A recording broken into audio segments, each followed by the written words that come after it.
The 7 things you should be talking about today. Number 7. The release of the files regarding financier and convicted sex offender Jeffrey Epstein, who totally did not kill himself, was a bust. And it's kind of funny.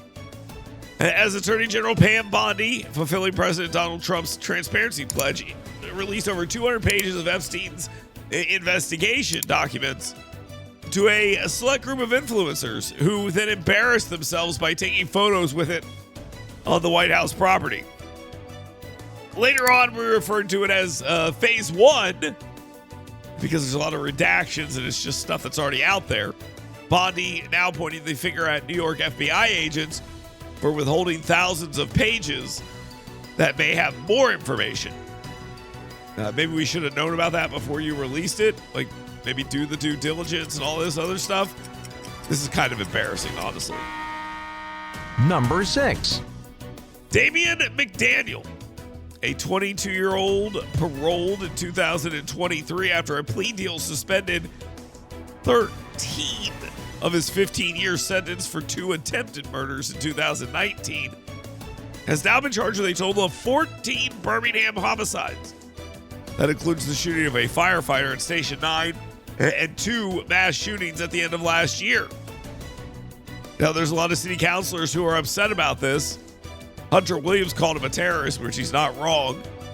District Attorney Danny Carr plans to seek the death penalty, which he needs to. His defense attorney's like, well, let's let this play out, which I don't think anyone's going to actually do. But this is insane that he had all his prison sentence changed as part of a deal. It's just unbelievable. Absolutely unbelievable stuff here. That system is broken. Number 5. And an embarrassing interview following an embarrassing premise.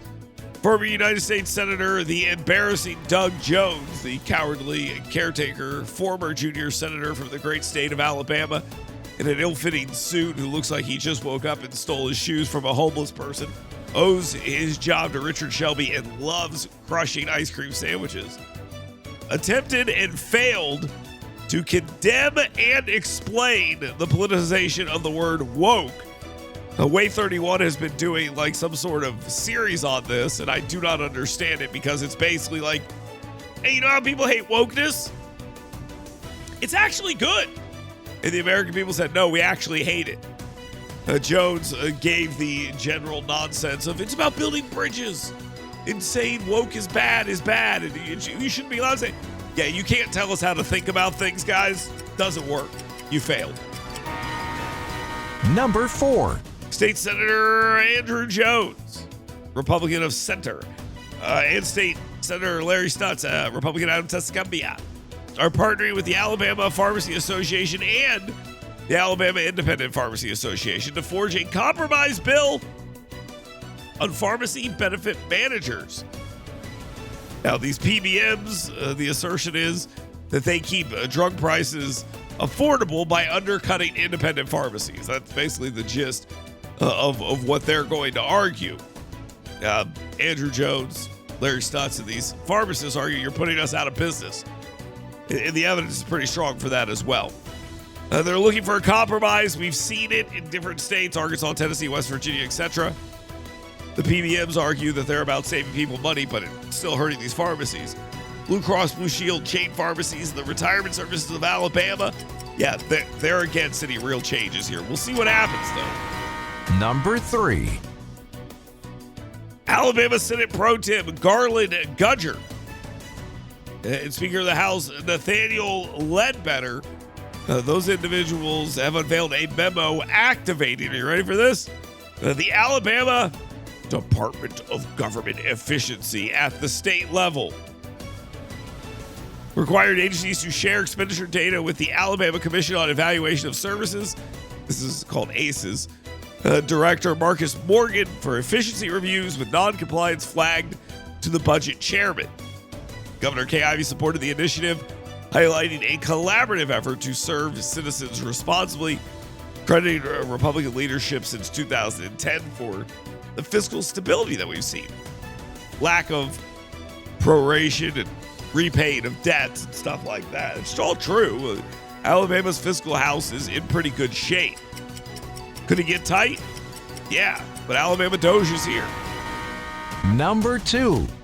Senate Minority Leader Bobby Singleton and State Senator Roger Smitherman of Greensboro and Birmingham, respectively, filibustered on the Alabama Senate floor yesterday, blocking a vote on a bill by State Senator Chris Elliott that would have overhauled the Alabama Department of Archives and History Board appointments by railing against President Donald Trump, Elon Musk, and the GOP's subservience to Musk's DOGE, the Department of Government Efficiency, which Singleton misnamed DOGE. So he's smart on this stuff.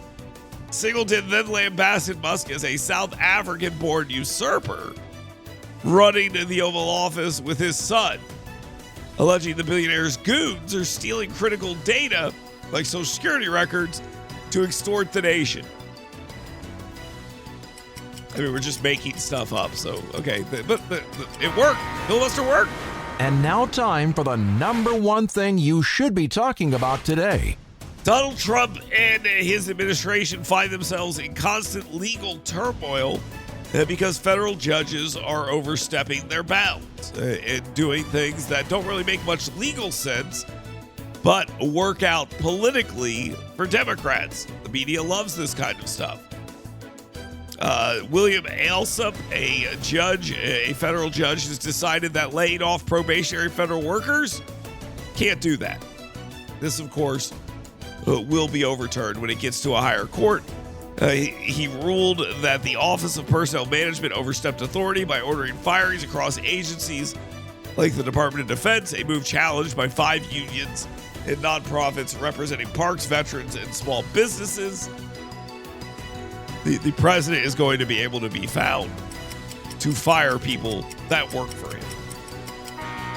We can have a bunch of court cases about it, but that's where this is going. Additionally, Chief Justice John Roberts granted an emergency stay, suspending U.S. District Court Amir Ali's order for President Donald Trump's administration to pay $2 billion in frozen foreign aid by midnight.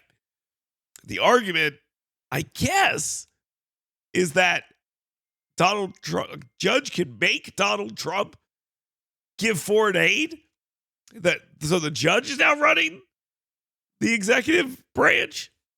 Well, lots of questions here, but Chief Justice John Roberts, basically said you can't do that.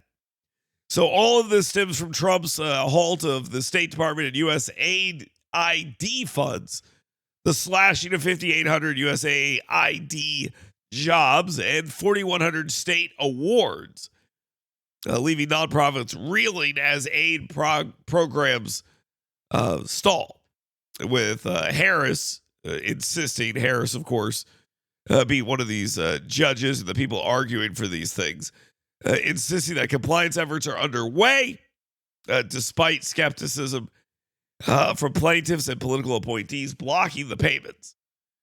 Steve Vladek, a CNN Supreme Court analyst, noted Roberts' action buys more time than signaling the stance, while the D.C. Circuit Court's ruling that Ali's order may not be appealable complicates the government's case.